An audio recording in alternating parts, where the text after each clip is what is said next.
Good morning, Bananimators. Today we're going to talk a little bit about simplifying cycles. So I've kind of done this in some videos in the past, but they are rambly sort of nonsense videos as I'm known to do. So today I'm going to show you two simple ways to simplify your beginner effects. These are great ways for beginners to get started on something. So first, what I'm going to do is just make a rectangle to put my cycle in, and I'm going to do a wavy line. So this is telling me how high my wavy line is, how low my wavy line is, and kind of the extremes of it. And I also can mark where it crosses the top, and where it crosses the bottom. And if I'm making a guide, I can even go as far as using an actual line tool here and getting my curve exactly what I want it to look like. So I'm going to copy and paste it and just make sure the curve lines up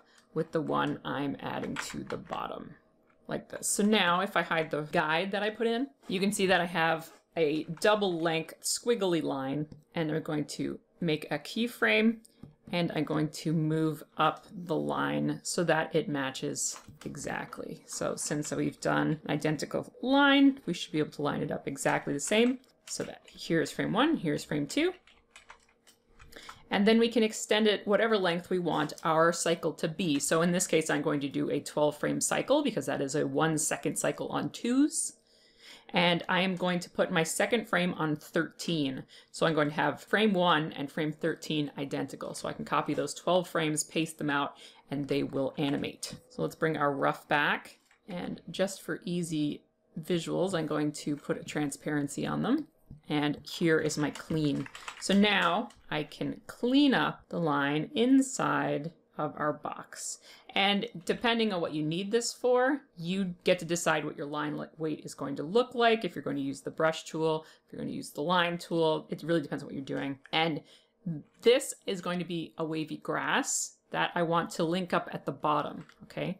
So as you can see, once the line animates up, the side will drastically move away from its anchor point. All we have to do is think about where the line will be headed a little bit and arch back. So that's the only thing that needs a little bit of extra think. Obviously, you're thinking about your line weight and making sure that your cleanup is good, but getting that arc down at the bottom is the only thing that the guide is not going to handle for you.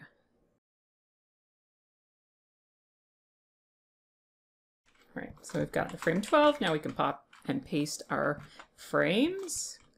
Copy them all and paste them, and we can play it through and just make sure it's looping. When you clean these up, the tip might not always work out exactly like you want it to, or the bottom might be a little bit too boily, or anything could go wrong when you're cleaning it up. But this to me is exactly what I want, and I would be playing it on 2, so I'm going to just put my frames per second down to 12 frames per second. So this is the same animation on 2s. I didn't bother keeping it super clean. There's some little boils in here because it's a demo, but you of course would make it as clean as you need to be. And then from here, if you were doing that waving grass, you could think about fattening up your line and really pay attention to the volume as you're doing this. As you would with anything, you're going to be very careful to make it look nice. Cleany, cleany, clean. And of course, I'm going to rush through my demo as always, but you take as long as you need. There we go. So we've got a cheap little blade of grass cleaned up very poorly in a relatively simple time. This is much faster than eyeballing it. You can do, of course, it still helps to have a guide. Let me just move my guide over. You would start with a small C that grows and climbs until it gets to the top like this. And because you have all your frames pasted along the timeline, they are going to follow along for the ride. Now I didn't go far enough out here. This side will be a little bit bigger. And it's a little bit harder to get this into exactly line up. You have to do a little bit more thinking. So using your guide and having your line pre-animated is just going to save you a little bit of thinking time. With this one, you get a little bit more of organic look. This one's a little bit more mechanical, but you can adjust your initial wiggle line like this. If you want it to be a little bit less strict, you can have it double down here. So it's got a little bit extra wiggle. So it's 3 wiggles instead of 2 wiggles. You could also make your line much longer. As long as the beginning matches up with the end, it's going to loop very easily. So no matter what kind of line you put here, the important thing is you just match your top and your bottom. So if you copy and paste it like this, then this line is going to be a real bump there. You might want to do something like this instead, round it out, figure out exactly how you want that transition to work, and then copy and paste it back up like that, just to smooth out your ends.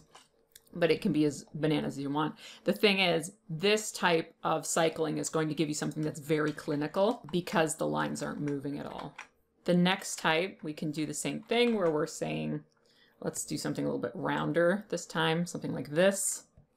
And instead of lines, we're going to use circles.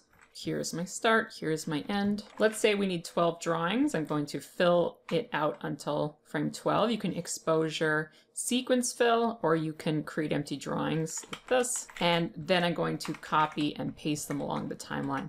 So instead of pasting it when I'm done, I'm pasting it before I start. And then I just go along and animate a bubble. Like the last video where we spend lots of time planning out how our timing is going to be, this one as well, you can take as much or as little time as you want. The more time you spend, the better your plan is. Obviously, the more control you have over what's happening. So then down here, I'll add another bubble going up and along, and maybe it. And my only rule for this bubble is I'm going to keep it to the right of the previous bubble. But that's not something that you need to do. You can put your bubbles wherever you want.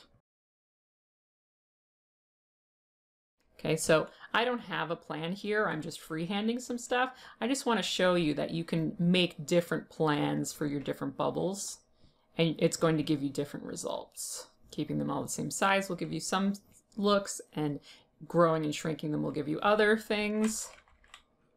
So the more experience you have playing with these, the better you can decide what you're going to do. So I'm going to draw around this bubble and then around this side of that bubble. Do, do, do, do, do, do, do, do. And then I got another bubble. I'm going to stay on this side. So by using the bubbles, you're giving yourself landmarks that you can use to map all these curves. And that way you're not eyeballing stuff as much. You've got a little bit of an easier time tracking where each bump goes. So here I've already done some. We're going to take a look at, I did a pretty simple cycle of a single bubble going up.